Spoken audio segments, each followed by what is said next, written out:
Everyone, so bit of an experiment today. As you can see, I've got the drawing already laid out there on the watercolour paper. I'm starting to put a few washes over it. And I've used grey toned ink pens, brush pens, for the drawing there. They were the Faber-Castell Pitt pens, really nice pens, and they come in a few different shades of grey. I've used the lightest one that I had in the set, and I've sort of layered them up to get various tones there that you can see in the trees. So the idea is to use the grey undertones there as the basis of the drawing, and the tones, the shapes and everything, and then wash over them with watercolour and then use coloured pencil on the top. So it's basically starting off very dark there with the grey pens, allowing a little bit of the watercolour to kind of tint them a little bit, and then use some of the lighter coloured pencils over the top of that to try and bring a few lights back. I just wondered if that'd work. I mean, this is a method you've seen me do with graphite, the pencil and wash technique, but sometimes it can be a bit tricky to use coloured pencils over the top of graphite, even though it's being washed over with watercolour and it's sort of semi-fixed to the paper. If you're drawing over them with coloured pencils, you can often disturb the graphite and it kind of mixes in with the coloured pencils and you don't really get the desired effect.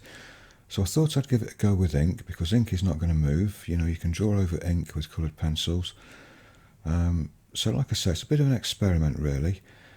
Even though, I've used ink and watercolour before and worked on grey tones with watercolour before, to throw in some coloured pencils on top was just a bit of an idea I had just to see if it worked.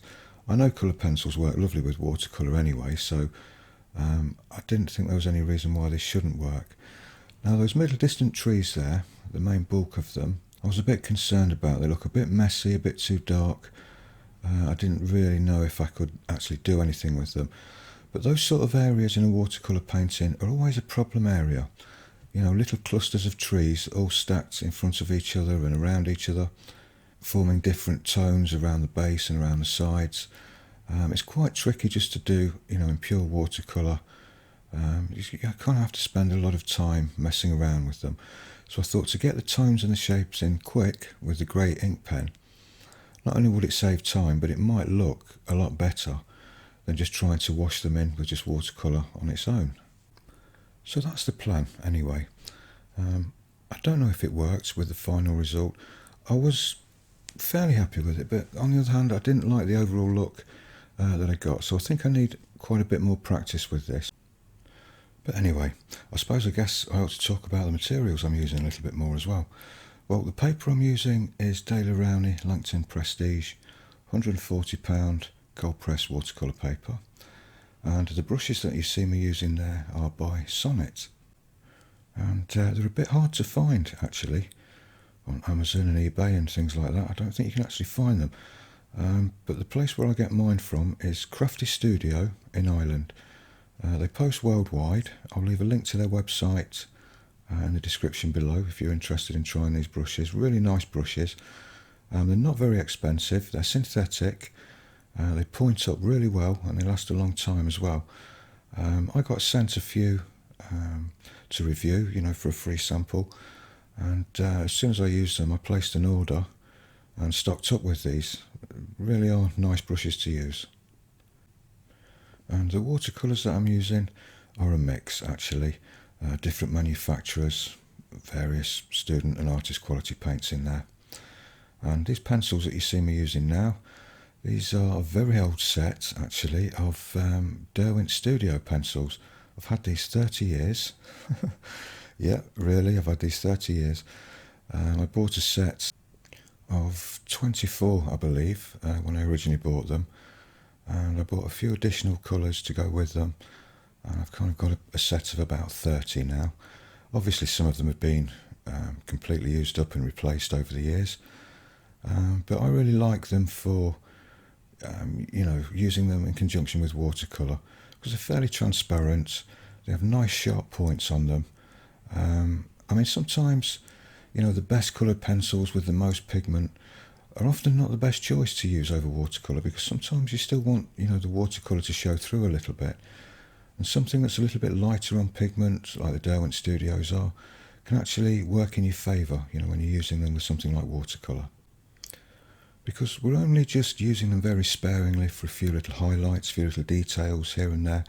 You know, we're not trying to obliterate the watercolour and completely cover it over with coloured pencil or anything.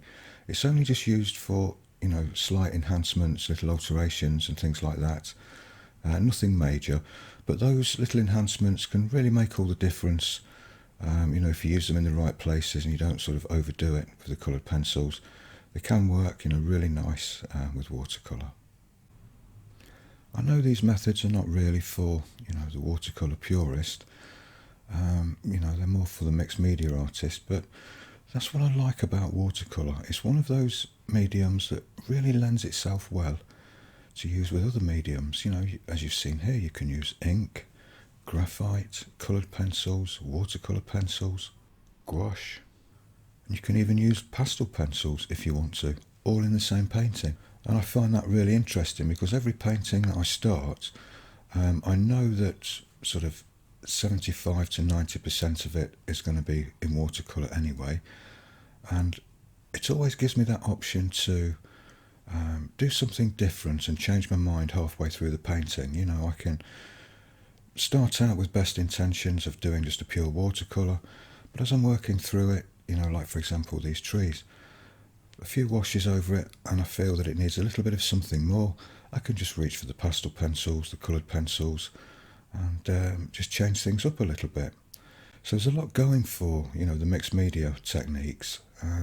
I've often turned a painting around and saved it, you know, through going over it with gouache or coloured pencil, whereas before with just pure watercolour, it wasn't really going anywhere, it wasn't really doing much, but as soon as I used a different media on there, you know, it's really worked well.